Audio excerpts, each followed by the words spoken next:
Bali United sukses menang tipis atas Persebaya Surabaya di laga lanjutan Grup C Piala Presiden 2022 di Stadion Sijalak Harupat, Kabupaten Bandung, pada Senin malam, tanggal 20 Juni tahun 2022.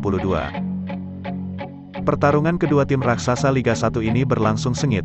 Masing-masing tim yakni Bali United dan Persebaya diketahui sama-sama mengincar kemenangan. Bahkan meski banyak peluang tercipta, cuma ada satu gol saja yang menjadi pembeda, yakni gol Ramdhani Lestaluhu. Dan hasil ini pun membuat Persebaya gagal melaju ke babak 16 besar Piala Presiden 2022. Gol semata wayang tim Serdadu Tridatu dicetak pada menit ke-52, berawal dari tendangan pojok Eber Besa, kemudian bola diterima Jajang Mulyana dan mengarah ke Ramdhani Lestaluhu. Ramdhani pun yang tanpa pengawalan langsung melepas tembakan yang gagal dibendung oleh Satria. Dan sampai wasit meniup peluit panjang tak ada gol lagi yang tercipta. Laga ini pun berakhir dengan skor tipis 1-0. Bali United meraih 4 poin dan membuka peluang untuk lolos ke babak 8 besar, sambil menunggu hasil Bayangkara kontra Persib Bandung. Sedangkan untuk Persebaya, mereka sudah dipastikan gagal melaju ke babak gugur Piala Presiden 2022. Mereka kini menghuni posisi juru kunci dengan hanya mendapat 1 poin dari sekali seri dan 2 kali menelan kekalahan.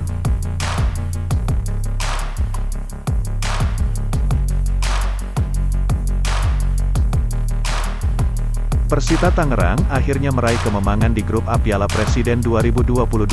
Berhadapan dengan Dewa United, Pendekar Cisadane menang dengan skor 2-1. Laporan menyebut Persita dan Dewa United mengawali laga dengan sangat sengit.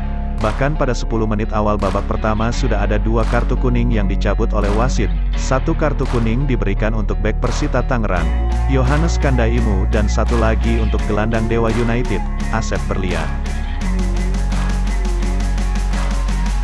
Dan pada akhirnya pada menit ke-44, Persita Tangerang sukses unggul terlebih dahulu. Ahmad Faris yang lalai dalam mengawal pertahanan. Hal itu dimanfaatkan dengan baik oleh Ramiro Vergonzi untuk mencetak gol bagi Persita Tangerang. Pada saat itu Vergonzi yang menang duel langsung berhadapan dengan Deden Natsir, dan dengan mudah bagi penyerang asal Argentina itu untuk melesatkan bola ke gawang Dewa United. Kemudian jelang babak pertama usai, Dewa United berhasil menyamakan kedudukan. Lagi-lagi Karim Rossi jadi aktornya, dan ini adalah gol kedua Rossi di Piala Presiden 2022. Lanjut pada babak kedua, meski belum genap berjalan 1 menit, Persita Tangerang kembali bisa unggul. Kali ini Abu Rizal, dia melepaskan tembakan voli dari luar kotak penalti yang menghujam gawang Deden Natsir. Persita pun kini unggul kembali 2-1. Persita kini punya 3 poin. Mereka naik ke posisi 3 klasemen sementara setelah menjalani 3 laga. Sementara itu Dewa United yang baru punya 1 poin dari 2 laga menempati juru kunci klasemen sementara Grup A.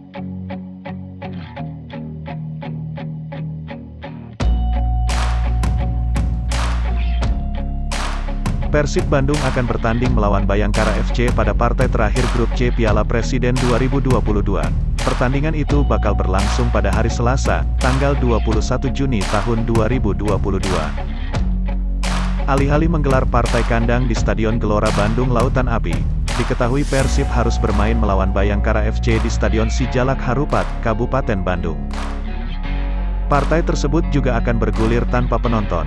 Menurut surat dari Polda Jawa Barat, kebijakan itu muncul akibat meninggalnya 2 bobotoh, yakni Sopiana Yusuf dan Ahmad Solihin pada laga Persib melawan Persebaya. Laporan menyebut keduanya tewas akibat berdesak-desakan, terhimpit, dan terinjak-injak ketika hendak masuk ke Stadion GBLA untuk menonton laga kedua Grup C Piala Presiden 2022 antara Persebaya Surabaya versus Persib.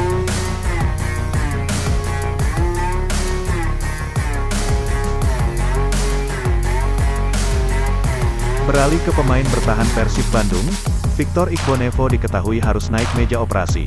Ia mengalami patah tulang pipi usai mengalami benturan dalam laga kontra Persebaya Surabaya di Piala Presiden 2022. Laga kedua Grup C di GBLA itu berkesudahan 3-1 untuk kemenangan Persib. Gol-gol Persib dicetak oleh Victor Igbonevo pada menit 26, Nick Kuiper pada menit 35, dan Ciro Alves pada menit 90. Sementara satu gol Persebaya diciptakan Leo Lelis, menit 17 melalui titik penalti. Menurut Alvin Dokter dari tim Persib Bandung, cedera yang didapat Igbo Nevo disebabkan oleh benturan saat melakukan sundulan di depan gawang Persebaya Surabaya untuk mencetak gol. Dan waktu saya masuk ke lapangan itu kritikal, dan ketika terjadi cedera di area pipinya itu ada di sebelah kiri, hingga mengalami patah tulang pada pipinya, ujar Alvin. Sesuai dengan proses yang ada, perkiraan tulangnya dapat menyambung dengan baik itu antara 2-3 bulan. Kemudian masuk ke tahapan recovery, dan itu sesuai protokol yang akan kami pakai, tambah Alvin pada media.